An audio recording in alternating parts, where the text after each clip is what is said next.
Hello मित्रों, मैं पुष्पेंद्र कुमार आपका डीएस क्लासेज में बहुत बहुत स्वागत है। कक्षा 8वीं की प्रश्नावली 3 को हम आज पढ़ेंगे। सबसे पहले पढ़ने से पहले क्या करते हैं, हम पहले जान लेते हैं कि भाई चतुर्भुजों को समझना है, इसमें कौन कौन सी चीज़ आने वाली है। एक तो आएगा वक्र और एक आएगा बहुभुज। इन दोनों चीज़ों को समझते हैं कि वक्र क्या है और बहुभुज क्या है, तब जाके हम इसमें आगे चलेंगे। तो मैंने टॉपिक लिया पहले क्या, वक्र। वक्र किसे कहते हैं? वक्र बोलते हैं जब समतल में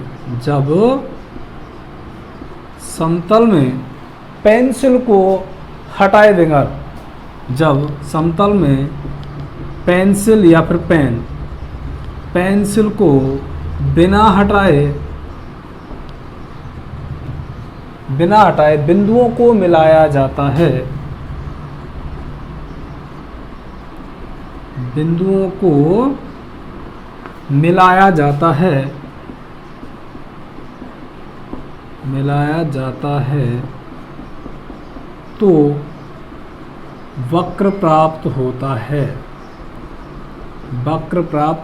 है। इसको हम समतलीय वक्र भी कह सकते हैं, क्योंकि मैंने बोला है जब समतल में पेंसिल को हटाए बगैर बिंदुओं को मिलाया जाए तो क्या प्राप्त हो जाता है, हमें वक्र प्राप्त होता है। जैसे मान के चलिए पेंसिल हटाए बगैर, ये कोई भी हमने एक बिना पेंसिल हटाए एक आकृति बना दी, और ये मान के चलिए बिंदु थे, इन सबको मैंने बिना पेंसिल हटाए मिला दिया, तो क्या प्राप्त हुआ? इससे हमें वक्र प्राप्त होता है।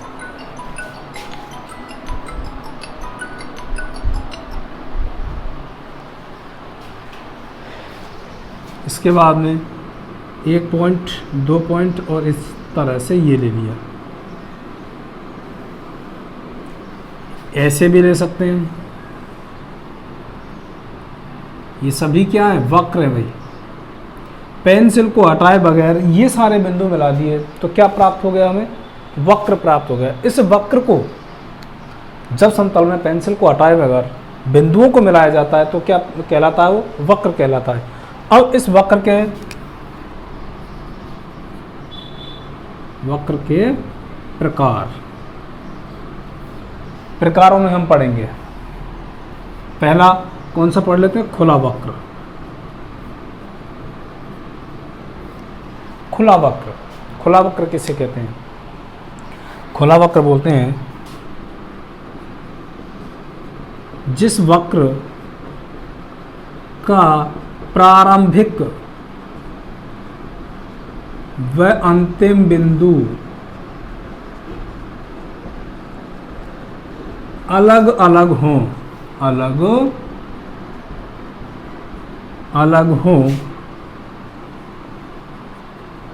खुला वक्र कहलाता है।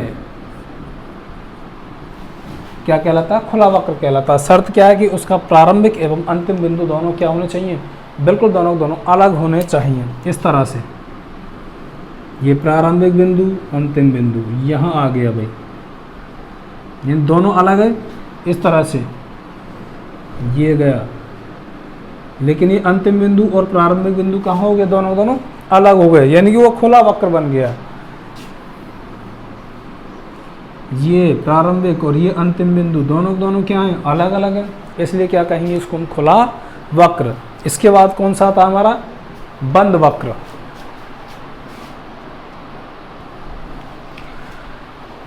वक्र के प्रकार में पहला पढ़ लिया हमने खुला वक्र। खुला वक्र की क्या विशेषता थी? इसका प्रारंभिक व अंतिम बिंदु क्या होता है? अलग अलग।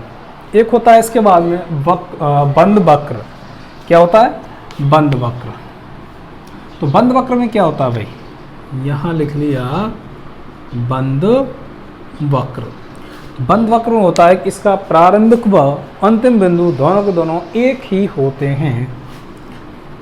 इसके प्रारंभिक, यानी जहाँ से स्टार्ट कर रहे हैं इसको, प्रारंभिक व अंतिम बिंदु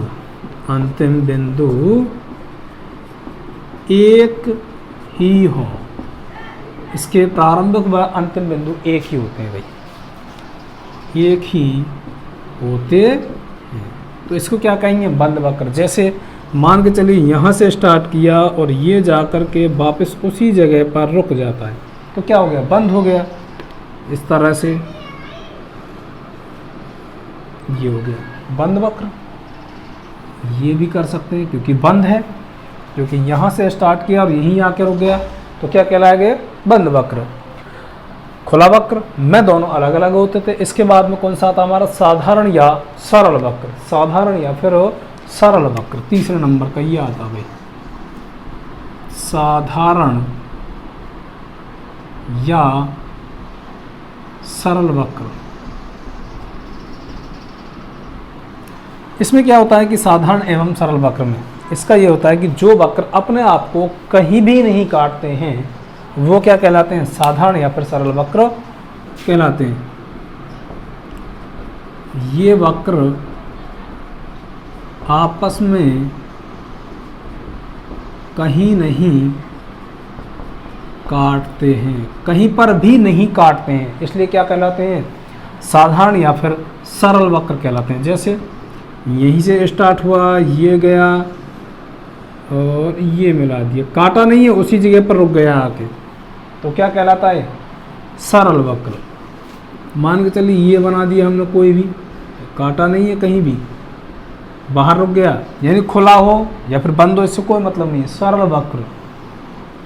और भी बनाए, ये बना दिया, ये भी क्या हमारा? सरल वक्र। लेकिन इसके एवज में यदि हम ये बना दीजिए, मान कर चलो ये बना दिया इस तरह से, ये काट गया, अगर काटता है तो ये है सरल वक्र नहीं है। या फिर ऐसा बना देते हैं हम, ये बना दिया, ये काट रहा है जगह जगह, तो इसका मतलब यह है सरल वक्र नहीं है। ये दोनों क्या है? सरल वक्र नहीं है भाई, दोनों। ठीक है।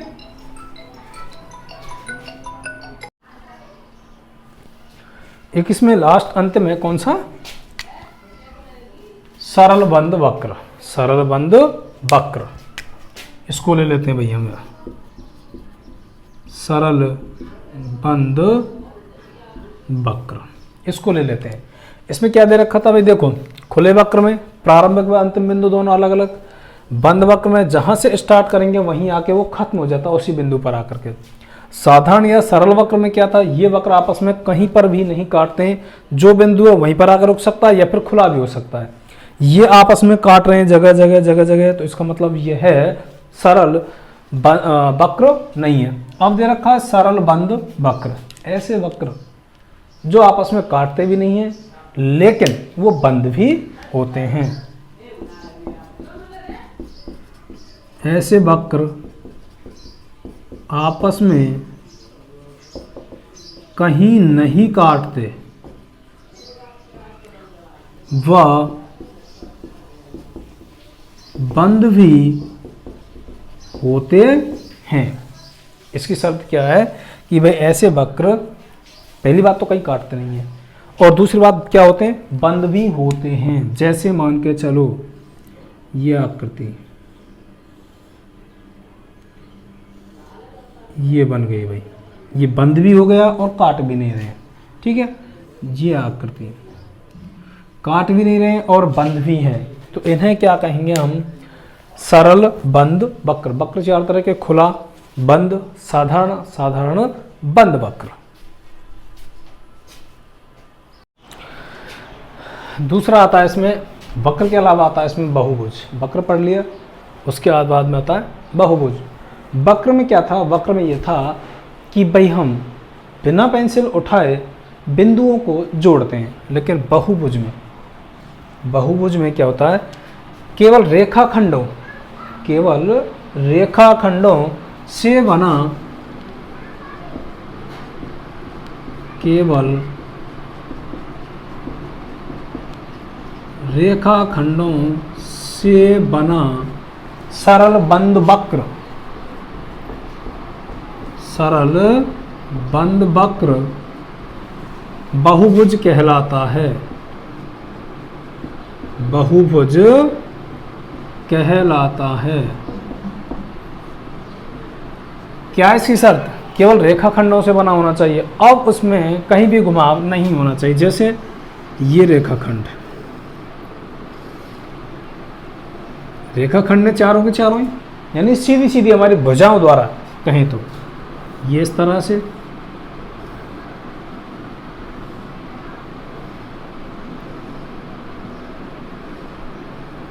कोई भी, यदि हम मान के चलो ऐसा बनाते हैं भाई, जो हम बना रहे हैं साधारण बहुभुज, ये गलत है क्योंकि काट गया, ये बाहर चला गया, उससे बंद होना चाहिए, जबकि ये तो यहाँ पर क्या हो रहा है, खुला हुआ हो रहा है इस तरह से, ये भी गलत है। मान के चलो हमने ये बना दिया, ये भी गलत है, या फिर इसके जैसे यूँ बना दें हम, और ये बना दिया, तो ये चारों की चारों आकृतियाँ, ये चारों की चारों आकृतियाँ बहुभुज नहीं होंगी, क्योंकि केवल केवल रेखाखंड का प्रयोग करना है, और वो भी कैसी होना चाहिए, सरल बंद वक्र होना चाहिए, तब जाके क्या बनेगा, हमारा बहुभुज बनेगा। अब देखते हैं बहुभुज कैसे होते हैं। एक तो उत्तल अवतल, एक सम और विषम बहुभुज। बहुभुज के प्रकारों में देखते हैं पहले उत्तल एवं अवतल।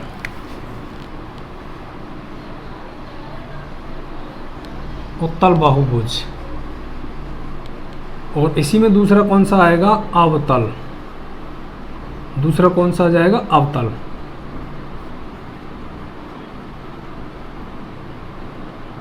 बहुभुज दो तरह के आ रहे हैं, उत्तल एवं अवतल।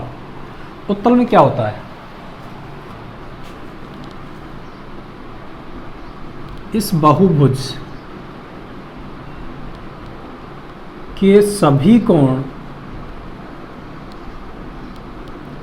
180 डिग्री से कम होते हैं, यानी कि सभी में भी कौन से, प्रत्येक से कम होते हैं। और इसमें क्या होता है, अवतल में कम से कम एक कोण 180 डिग्री से अधिक होता है। बस ये दोनों में फर्क है, दोनों में। यहाँ 180 से अधिक होता है, कम से कम एक कोण, सभी नहीं, एक कोण तो कम से कम 180 से अधिक होना चाहिए, लेकिन इसमें कोई भी कोण 180 से अधिक नहीं होना चाहिए, सभी के सभी कम होने चाहिए। यहाँ बना दे जैसे हम आकृति, तो इसके सारे कोण अंदर वाले कितने के हो जाएंगे, 90 के। इस तरह बना दें हम, इसके भी कम हो जाएंगे।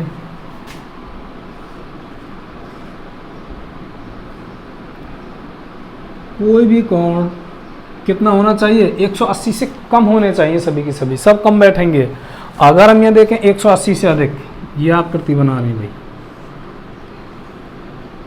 ये बनाई, तो ये कोण कितना बैठेगा, 180 से अधिक बैठेगा।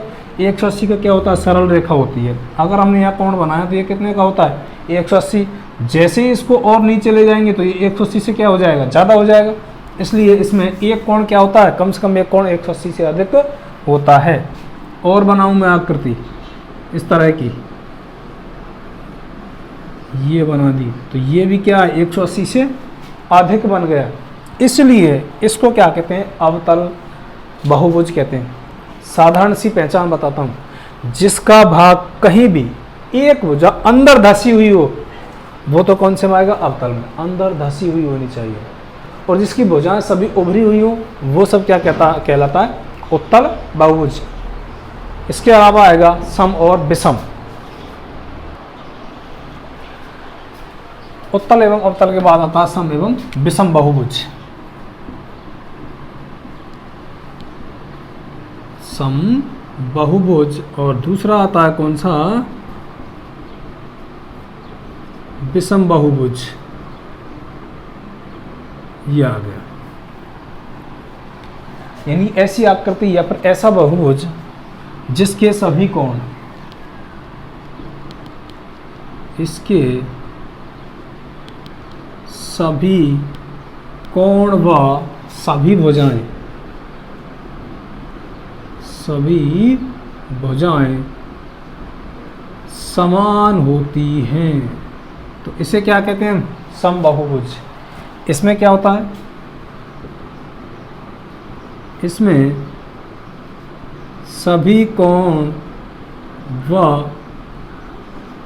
सभी भुजाएं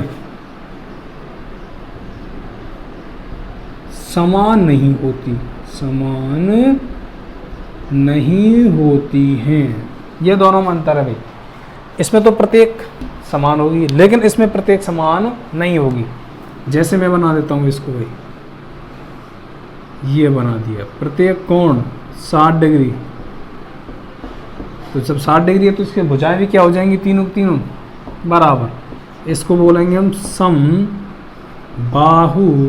त्रिभुज, क्योंकि इसकी समान भुजाएं हैं तीनों के तीनों। तो समबाहु त्रिभुज वर्ग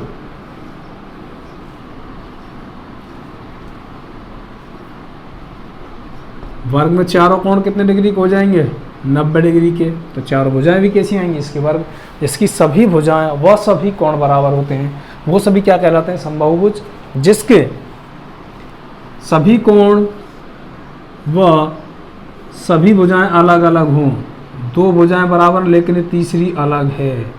जब ये तीसरी अलग है, या फिर कहें तीनों ही भुजाएं 1, 2 और ये तीनों भुजाएं अलग हैं, तो क्या बनेगा, एक विषमबाहु त्रिभुज, जिसकी तीनों भुजाएं अलग हैं।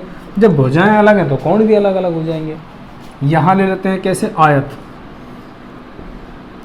देखो इसमें कोण तो बराबर है लेकिन भुजाएं क्या हैं, अलग अलग है, आमने सामने के बराबर है, इसलिए ये भी क्या हो जाएगा,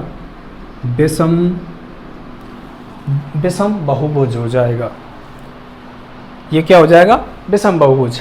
समबाहुभुज, विषम बहुभुज। एक बार पुनः रिवीजन कराऊं वक्र के बारे में। वक्र किसे कहते हैं, ऐसी समतल में पेंसिल को हटाए बगैर जब हम बिंदुओं को मिलाते हैं तो क्या कहलाता है, वक्र कहलाता है। वक्र में कौन से हैं, खुला वक्र, बंद वक्र, सरल या साधारण वक्र, या फिर सरल बंद वक्र, 4 तरह के होते हैं। खुले वक्र में क्या होता है कि जहाँ से हम प्रारंभिक बिंदु स्टार्ट करते हैं वह अंतिम बिंदु तक नहीं जाता, दोनों अलग अलग होते हैं। बंद वक्र में जिस बिंदु से हमने स्टार्ट किया वक्र बनाना वह उसी बिंदु पर आकर रुकता है, तो वो कहलाता है बंद वक्र। साधारण वक्र जो आपस में कहीं भी नहीं काटे वो क्या कहलाता है, साधारण वक्र। साधारण बंद वक्र उसमें क्या होता है कि वो आपस में काटे भी नहीं और बंद भी हो जाए, तो क्या कहलाता है, सरल बंद वक्र या फिर साधारण वक्र बंद कहलाता है। बहुभुज, रेखाखंडों से बनी आकृति क्या कहते हैं, बहुभुज कहते हैं। बहुभुज उत्तल एवं अवतल। उत्तल में 180 डिग्री का कोई भी उसमें कोण नहीं होता, सभी कम होते हैं, और अवतल में कम से कम एक कोण 180 डिग्री से ज़्यादा होता है, तो कहलाता है अवतल। उत्तल अवतल की एक पहचान बताई कि अवतल में तो एक भाग उसका अंदर धंसा हुआ रहता है, अगर अंदर धंसा हुआ नहीं है तो कौन सा, उत्तल है, अगर धंसा हुआ तो क्या कहलाएगा, वो अवतल। एक आता है समबाहुभुज और विषमबाहुभुज। सम में यह कि उसकी सभी भुजाएं समान एवं कोण बराबर होते हैं, लेकिन विषम बहुभुज में उसके कोण एवं भुजाएं दोनों क्या होते हैं, अलग अलग होते हैं।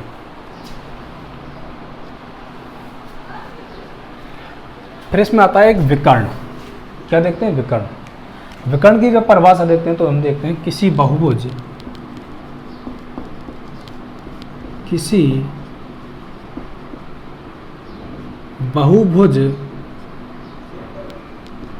का विकर्ण, किसी बहुभुज का विकर्ण उसके शीर्षों को मिलाने, लेकिन शर्त एक और है, आसन्न शीर्षों को छोड़कर। किसी बहुभुज का विकर्ण उसके शीर्षों को मिलाने पर प्राप्त होता है, पर प्राप्त होता है। अब कैसे प्राप्त होगा, लेकिन शर्त कौन सी लगाई हमने, आसन्न शीर्षों को छोड़कर। कोई भी आकृति बना ली हमने, ये बना दी, इसका विकर्ण प्राप्त करना है हमें। ये शीर्ष अगर इसको मिलाएंगे तो आसन्न, आसन्न का मतलब है उसी आसन पर बैठे हुए। देखो यहाँ से मिला देंगे ये दोनों और ये दोनों तो क्या प्राप्त हो जाएंगे, भुजा प्राप्त हो जाएंगी। आसन्न दोनों आसन्न शीर्ष है, लेकिन इसके अलावा मिलाएंगे तो वो क्या हो जाएगा, हमें विकर्ण प्राप्त हो जाता है। इससे मिलाएंगे तो इन दोनों को, यानी कि उससे निकलने वाली भुजाओं से नहीं मिलाएंगे, बस ये दोनों निकल रही है, इसके अलावा बच्ची कौन सी, ये। तो ये निकल आया हमारा, क्या निकल आता है, विकर्ण। एक और निकाल लेते हैं भाई,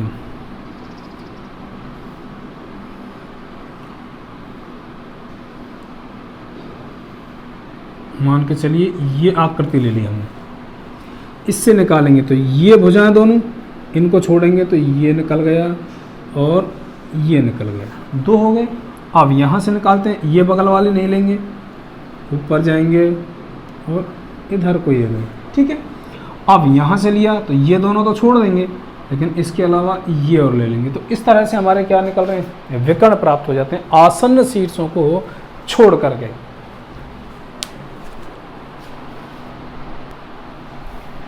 जैसा कि जो सारणी बना रखी है मैंने, कोण योग गुणधर्म, हमें भुजाओं की संख्या दी हुई है, फिर देखना है कि हमें आकृति का नाम, कौन सी आकृति बनती है, उसके बाद में अंतः कोणों का योग, टोटल उस अंतः कोणों का योग कितना आता है, और यदि आकृति समबाहुभुज है तो उसका प्रत्येक कोण कितने डिग्री का आता है। देखो, दो आकृतियों से हमारी कोई बंध नहीं बनेगी। अगर दो भुजाएं ले लेते हैं तो हम 3 ले लेते हैं। सबसे पहले भुजाओं की संख्या कितनी ले ली हमने, 3। अगर 3 ली है तो फिर 3 लेने का मतलब क्या हो जाएगा, त्रिभुज। क्या हो जाता है यहाँ पर, त्रिभुज। अरे यार,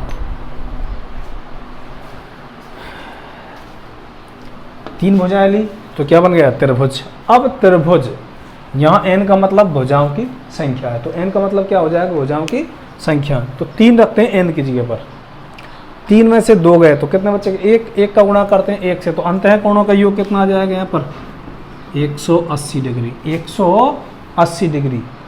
अब जितना ये उत्तर आया n-2 इंटू 180, n-2 इंटू 180, इसमें भाग किसका देना, n का। n का मतलब भुजाओं की संख्या। अगर भुजाओं की संख्या 3 का भाग देना तो प्रत्येक अंतः कोण कितने डिग्री का आ जाएगा, इसमें 60 डिग्री का आ जाता है। अब ले लेते हैं, मान के चलिए भुजाओं की संख्या कितनी, 4। 4 से क्या बनेगा, चतुर्भुज। अब चतुर्भुज के अंतः कोणों का योग, यानी त्रिभुज के अंतः कोणों का योग कितना होगा, 180। प्रत्येक कोण कितने डिग्री का हो जाएगा, 60। चतुर्भुज में 4 भुजाएं, 4 यहाँ रखेंगे, 4 में से 2 गए, 2 का गुणा करेंगे 180 पे, 180 गुणा 2 करेंगे कितना, 18 दूनी 36। तो चतुर्भुज के चारों अंतः कोणों का योग कितना हो जाएगा, 360 डिग्री। 360 n-2 इंटू 180, 360 भाग कितने को देना, n का मतलब 4 का भाग देंगे कितना आ जाएगा इसमें, 90 डिग्री। प्रत्येक कोण कितने का आएगा, 90 डिग्री। कब, यदि आकृति समबाहुभुज है तो। आकृति ले लेते हैं 5 ले ली भुजाओं की संख्या, तो क्या बनेगा, पंचभुज।